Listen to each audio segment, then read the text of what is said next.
जय हिंद। स्वागत है आपका द जीएस रिसर्च सेंटर में। आज हम बात करने वाले हैं उपराष्ट्रपति यानी वाइस प्रेसिडेंट के बारे में।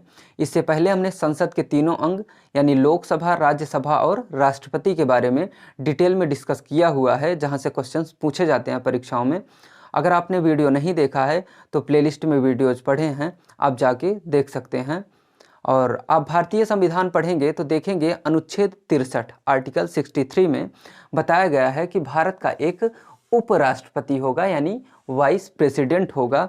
ये जो वाइस प्रेसिडेंट होता है, उपराष्ट्रपति होता है, ये राज्यसभा का सभापति होता है यानी चेयरमैन होता है। कहाँ का? राज्यसभा का ये सभापति होता है उपराष्ट्रपति। और उपराष्ट्रपति का प्राविधान किस अनुच्छेद में किया गया है? अनुच्छेद 63 में। अनुच्छेद 63 में बताया गया है कि भारत का एक उपराष्ट्रपति होगा।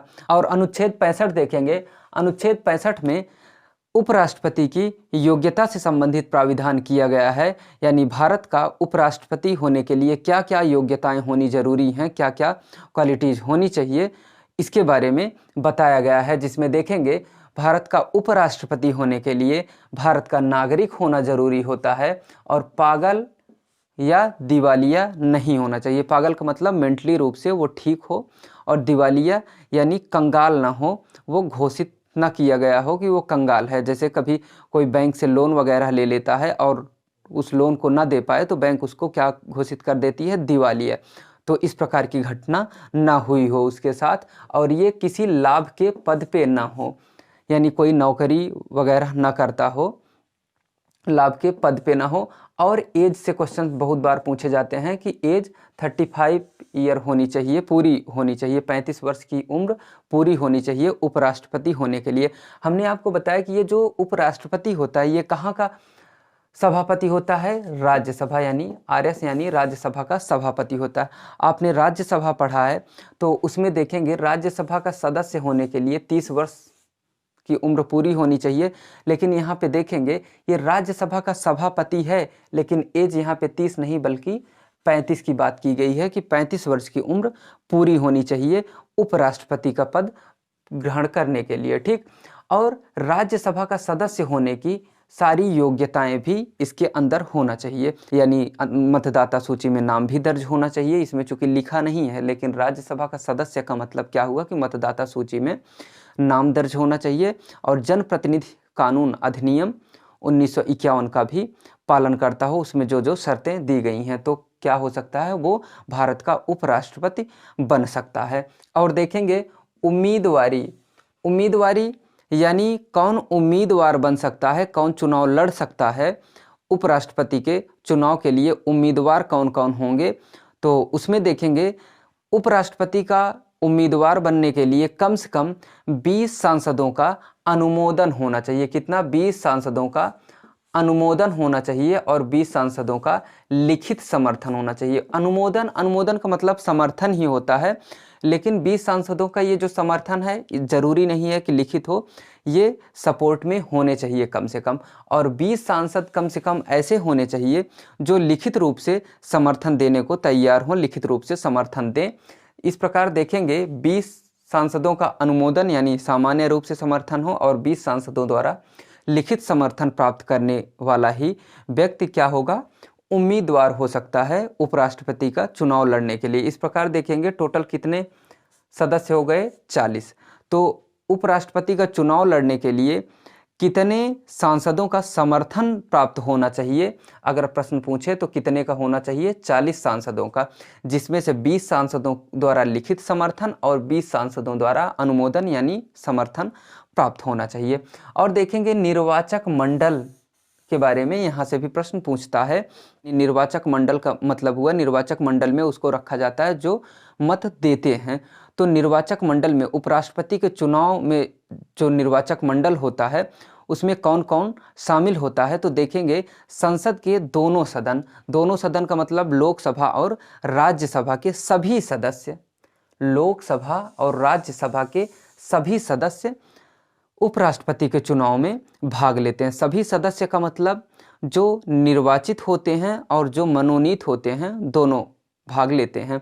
लेकिन आपने राष्ट्रपति पढ़ा है तो देखेंगे, राष्ट्रपति पढ़ेंगे तो उसमें बताया गया है कि राष्ट्रपति के चुनाव में लोकसभा, राज्यसभा और राज्यों के विधानसभा के सभी निर्वाचित सदस्य भाग लेते हैं, मनोनीत वाले नहीं भाग लेते। लेकिन यहाँ पे संसद के 2 सदन हैं, लोकसभा और राज्यसभा, दोनों सदनों के सभी सदस्य भाग लेते हैं उपराष्ट्रपति के चुनाव में, चाहे वो मनोनीत करके आए हों और चाहे निर्वाचित होके आए हों। सभी सदस्य लोकसभा और राज्यसभा के किसमें, उपराष्ट्रपति के चुनाव में भाग लेते हैं। और देखेंगे शपथ, शपथ भारत का राष्ट्रपति इनको दिलाता है और अनुच्छेद 69 के तहत भारत का राष्ट्रपति उपराष्ट्रपति को शपथ दिलाता है। यानी आर्टिकल 69 में प्राविधान किया गया है कि भारत का उपराष्ट्रपति को शपथ भारत का राष्ट्रपति दिलाएगा। ठीक।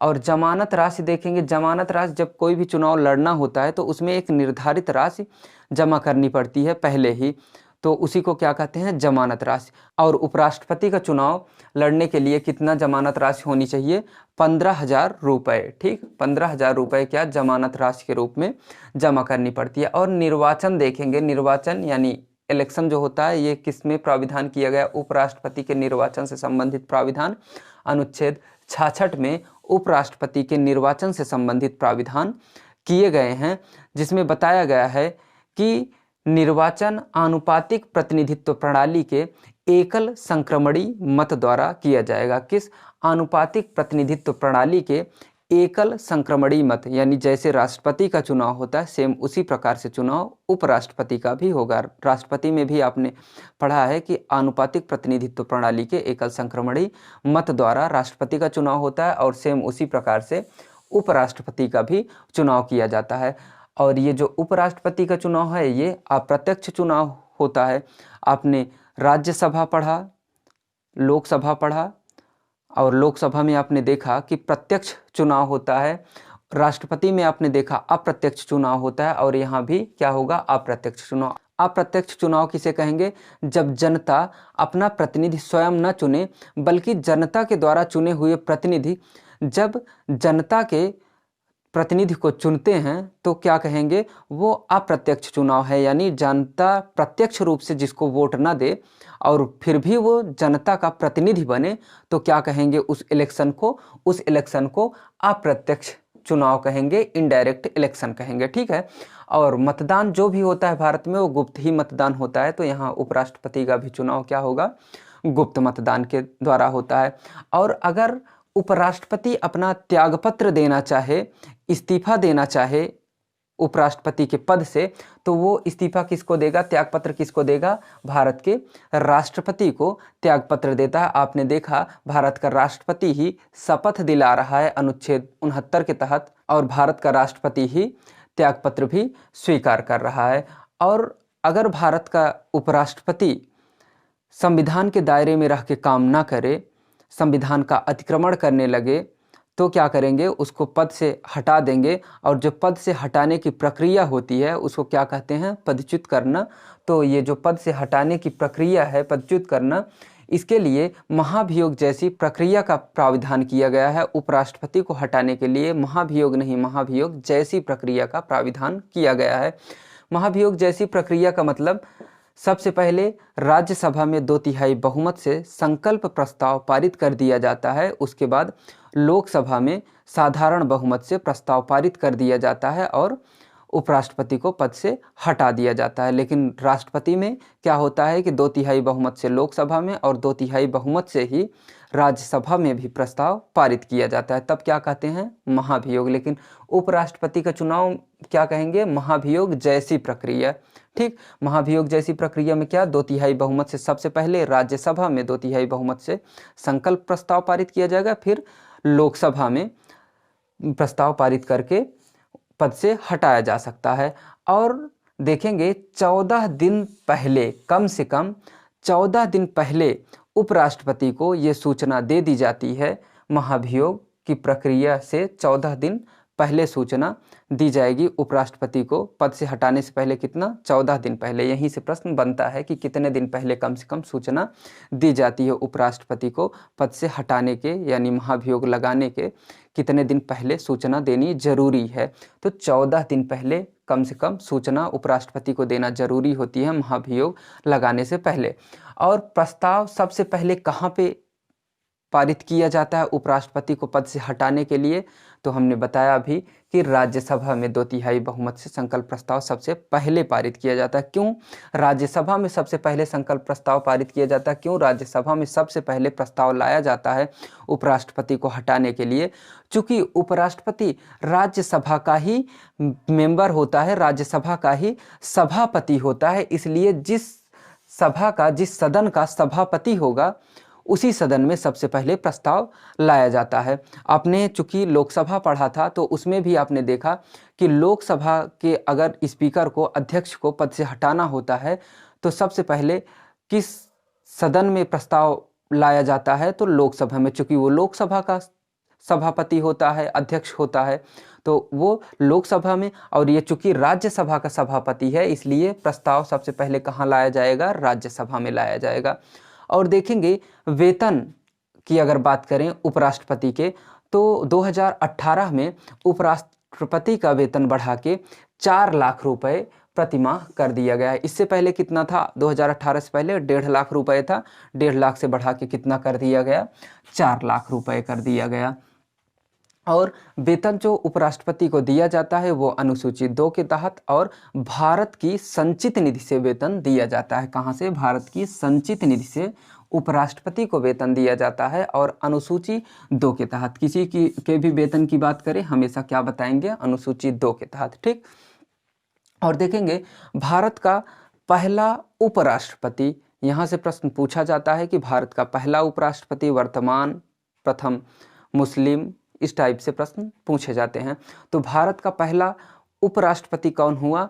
तो डॉक्टर सर्वपल्ली राधाकृष्णन। आप सभी जानते हैं डॉक्टर सर्वपल्ली राधाकृष्णन के बारे में, आप सभी जानते हैं कि ये भारत के पहले उपराष्ट्रपति हुए। और डॉक्टर सर्वपल्ली राधाकृष्णन भारत के पहले उपराष्ट्रपति होने के साथ साथ भारत के दूसरे राष्ट्रपति के रूप में भी इन्होंने अपना पदभार ग्रहण किया था। क्या? भारत का उपराष्ट्रपति और राष्ट्रपति ये दोनों रह चुके हैं। कौन? डॉक्टर सर्वपल्ली राधाकृष्णन। और ये कैसरे राष्ट्रपति बने थे? दूसरे राष्ट्रपति बने थे डॉक्टर राजेंद्र प्रसाद के बाद।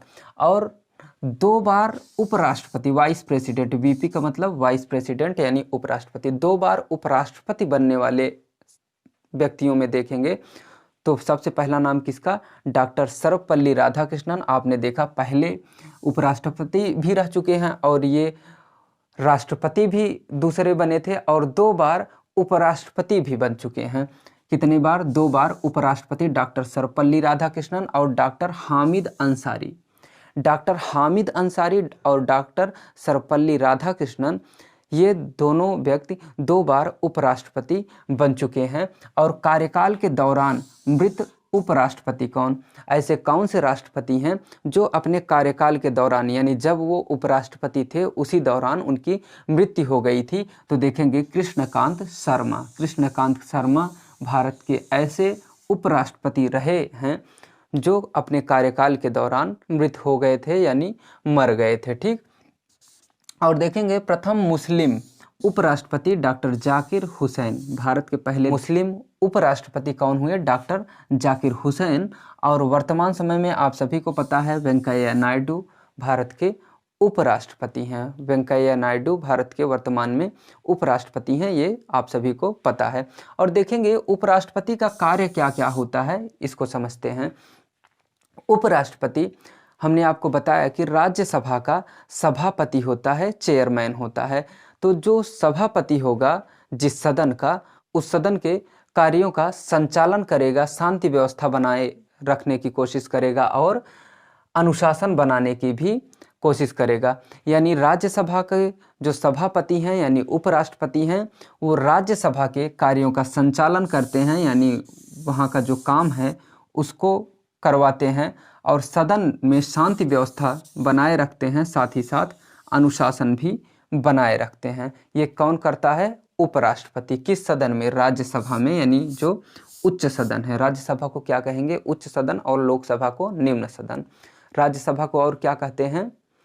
अस्थाई सदन, और लोकसभा को अस्थाई सदन। ये लोकसभा राज्यसभा पढ़ेंगे तो उसमें सारी चीज़ें डिटेल में बताई गई हैं। ठीक, राज्यसभा के कार्यों का संचालन करता है उपराष्ट्रपति, सदन में शांति व्यवस्था बनाए रखता है और अनुशासन भी बनाए रखता है। और देखेंगे सदन में आवश्यक गणपूर्ति न होने पे, यानी सदन की कार्यवाही चलने के लिए जितने व्यक्तियों की कम से कम आवश्यकता होती है, अगर उतने व्यक्ति नहीं रहते हैं तो जो राज्यसभा का सभापति होता है यानी उपराष्ट्रपति होता है, वो राज्यसभा को स्थगित कर देता है, राज्यसभा की कार्यवाही को स्थगित कर देता है। और कम से कम राज्यसभा के 1/6 सदस्यों का होना आवश्यक होता है। गणपूर्ति कितनी होनी चाहिए? 1/10 सदस्यों का होना आवश्यक है। अगर 1/6 सदस्यों से अगर कम सदस्य, कम सांसद राज्यसभा में उपस्थित होंगे तो ऐसी स्थिति में उपराष्ट्रपति राज्यसभा की कार्यवाही को स्थगित कर देता है, यानी रोक देता है। ठीक, ये कार्य किसका है? उपराष्ट्रपति का है, वाइस प्रेसिडेंट का है। और राज्यसभा में अगर किसी विधेयक पे मतभेद हो जाए और पक्ष और विपक्ष का मत बराबर हो जाए, अगर जैसे कोई भी विधेयक पारित करना होता है तो लोकसभा राज्यसभा में पारित होता है, लेकिन राज्यसभा में कभी कभी ऐसा होता है कि पक्ष और विपक्ष दोनों का मत बराबर हो जाता है राज्यसभा में। तो ऐसी स्थिति में उपराष्ट्रपति जो होता है, यानी राज्यसभा का सभापति जो होता है, वो अपना निर्णायक मत देता है और उस विधेयक को पारित करवा सकता है या खारिज भी करवा सकता है। ठीक, तो अपना निर्णायक मत कब देगा उपराष्ट्रपति? जब राज्यसभा में कोई विधेयक पारित किया जाता रहे और उस पे पक्ष और विपक्ष का मत बराबर हो जाए। ऐसी स्थिति में क्या करेगा उपराष्ट्रपति? अपना निर्णायक मत देगा, यानी जो चाहेगा, जिसको अगर चाहेगा तो पारित होगा, नहीं तो नहीं, वो उसके मत के ऊपर। और कार्यवाहक राष्ट्रपति के रूप में भी ये कार्य करते हैं। कार्यवाहक राष्ट्रपति यानी भारत का राष्ट्रपति महाभियोग के द्वारा या किसी भी और कारण से अगर भारत के राष्ट्रपति का पद रिक्त हो जाता है, खाली हो जाता है, तो भारत का उपराष्ट्रपति राष्ट्रपति के स्थान पे कार्य करता है, भारत के राष्ट्रपति के रूप में कार्य करता है, अस्थायी राष्ट्रपति के तौर पे रहेगा। और देखेंगे जब भारत के राष्ट्रपति के पद रिक्त होने पे उपराष्ट्रपति को राष्ट्रपति का कार्यभार संभालने को दिया जाता है, ऐसी स्थिति में उपराष्ट्रपति राष्ट्रपति के सारे कार्य कर सकता है। उसमें ऐसा नहीं है कि कोई काम वो ना कर पाए। पूरी शक्तियां, राष्ट्रपति की पूरी शक्ति किसमें आ जाएगी? उपराष्ट्रपति में आ जाएगी। लेकिन वो राज्यसभा का संचालन नहीं करेगा। राज्यसभा का जो वो सभापति है, सभापति उस समय नहीं रह जाएगा, और जो उसको राज्यसभा के सभापति का वेतन दिया जा रहा होता है वो भी उस समय रोक दिया जाएगा। यानी राज्यसभा ऐसा नहीं होगा कि उसे राज्यसभा के सभापति वाला भी वेतन दिया जाए और राष्ट्रपति वाला भी वेतन दिया जाए। तो उसको वेतन कितना दिया जाएगा? एक पद का वेतन दिया जाएगा, वो भी किसका? राष्ट्रपति वाले पद का। जब से जब तक वो राष्ट्रपति रहेगा, उपराष्ट्रपति जब से जब तक राष्ट्रपति रहेगा उसको राष्ट्रपति का वेतन दिया जाएगा। और राष्ट्रपति होने की स्थिति में उपराष्ट्रपति राज्यसभा का सभापति के रूप में कार्य नहीं करता। ठीक, इस चीज़ को ध्यान रखेंगे, यानी वो पूरी तरह से राष्ट्रपति ही उस टाइम पे हो जाता है, सभापति नहीं रह जाता। और राष्ट्रपति और उपराष्ट्रपति दोनों के बीच अगर कोई विवाद होता है या राष्ट्रपति से संबंधित या उपराष्ट्रपति से संबंधित कोई भी विवाद होगा तो उसका निर्णय हमेशा सुप्रीम कोर्ट में होगा। सुप्रीम कोर्ट ही राष्ट्रपति और उपराष्ट्रपति से संबंधित विवादों का निपटारा करता है। और राज्यसभा का पदेन सभापति कौन होता है?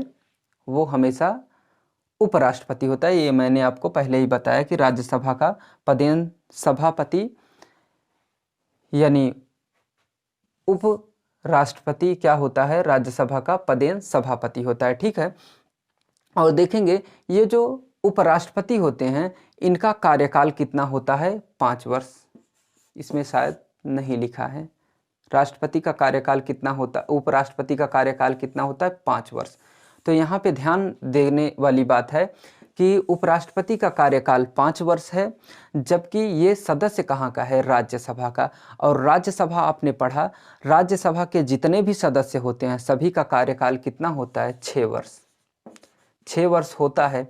लेकिन राज्यसभा का सभापति होते हुए भी उपराष्ट्रपति का कार्यकाल 5 वर्ष होता है। और दूसरा एक्सेप्शन क्या है कि राज्यसभा का सभापति है और राज्यसभा में सदस्य होने के लिए 30 वर्ष की आयु पूरी होनी चाहिए, जबकि उपराष्ट्रपति राज्यसभा का सभापति होता है और उम्र कितनी पूरी होनी चाहिए? 35 वर्ष। ठीक, तो यहीं पे कन्फ्यूजन होगा। तो इन सारी चीज़ों को, छोटी छोटी चीज़ें जो हैं उसको ध्यान देंगे कि उपराष्ट्रपति राज्यसभा का सभापति होता है, लेकिन एज कितनी होनी चाहिए? कम से कम 35 वर्ष होनी चाहिए और कार्यकाल कितना? 5 वर्ष होना चाहिए। बाकी जो भी राज्यसभा के अन्य सदस्य हैं उनकी एज कितनी? 30 वर्ष होनी चाहिए और कार्यकाल कितना होता है? 6 वर्ष होता है। ठीक है, तो ये सारे छोटे छोटे पॉइंट्स थे जहाँ से क्वेश्चंस बनते हैं। आप इन सभी चीज़ों को ध्यान से देख लेंगे, कहीं नोट डाउन कर लेंगे, तो यकीनन आपके कोई भी क्वेश्चंस इस टॉपिक से नहीं छूटेंगे। तो आज की क्लास बस यहीं तक। मिलते हैं नए वीडियो में एक नए टॉपिक के साथ। अगर वीडियो आपको पसंद आए तो वीडियो को लाइक करें, अपने दोस्तों के साथ शेयर करें और चैनल को सब्सक्राइब करना ना भूलें। Thank you.